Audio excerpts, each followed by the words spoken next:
क्या हो अगर आपकी शक्तियाँ ही आपके पतन का कारण बन जाएं। ये कहानी है रावण की। रावण ने अपनी तपस्या और अपनी भक्ति के दम पे देवों के देव महादेव को भी प्रसन्न कर लिया। उसने तांडव की भी रचना की और संपूर्ण विश्व में भगवान शिव का सबसे बड़ा भक्त कहलाने का भी सौभाग्य प्राप्त किया। जिस रावण ने अपनी तपस्या और भक्ति की दम पे ये सब अपने जीवन में पाया, उसने उन्हीं शक्तियों का बाद में जाके गलत उपयोग किया।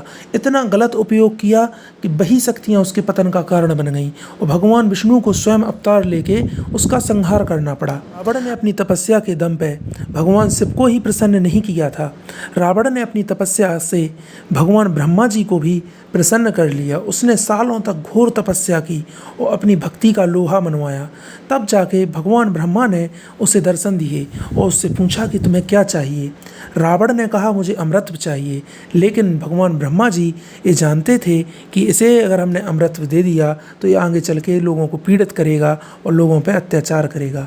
इसलिए उन्होंने कहा कि तुम अमृत को छोड़ के और कोई भी वरदान मांग लो। तब रावण ने एक ऐसा वरदान मांगा कि जिसमें केवल मनुष्यों को और वानरों को छोड़ के उसे और कोई भी क्षति नहीं पहुंचा सकता था, ना देवता, ना दानव, ना कोई भी। क्योंकि उसने सोचा कि मनुष्य और वानर तो कमज़ोर होते हैं, तो उसने इन दोनों को केवल इस वरदान से छोड़ दिया।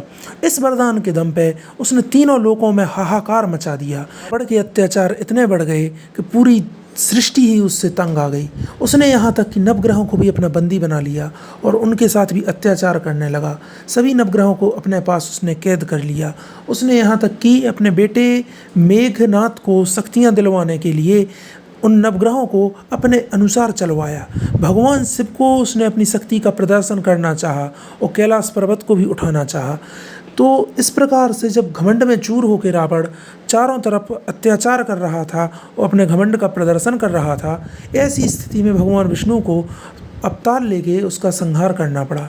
भगवान विष्णु जानते थे कि रावण को जो ब्रह्मा जी से वरदान प्राप्त है उसमें मनुष्यों और वानरों का जिक्र नहीं है, क्योंकि रावण ने उन्हें कमज़ोर समझा था। इसीलिए भगवान ने राम अवतार लिया जो कि एक मनुष्य थे, और भगवान श्री हनुमान जी ने वानर रूप में अवतार लिया और इन दोनों ने मिलके रावण का अंत किया और पूरी सृष्टि को उसके अत्याचारों से मुक्त कराया। कहीं ना कहीं रावण बहुत ज़्यादा तपस्वी था, अपने आप में एक महान व्यक्ति था, लेकिन उसने अंधकार में चूर होकर अपनी शक्तियों का गलत उपयोग किया। कहीं ना कहीं आज भी सत्य है, जो भी व्यक्ति अपनी शक्तियों का गलत उपयोग करता है उसका पतन निश्चित ही होता है। जय श्री राम।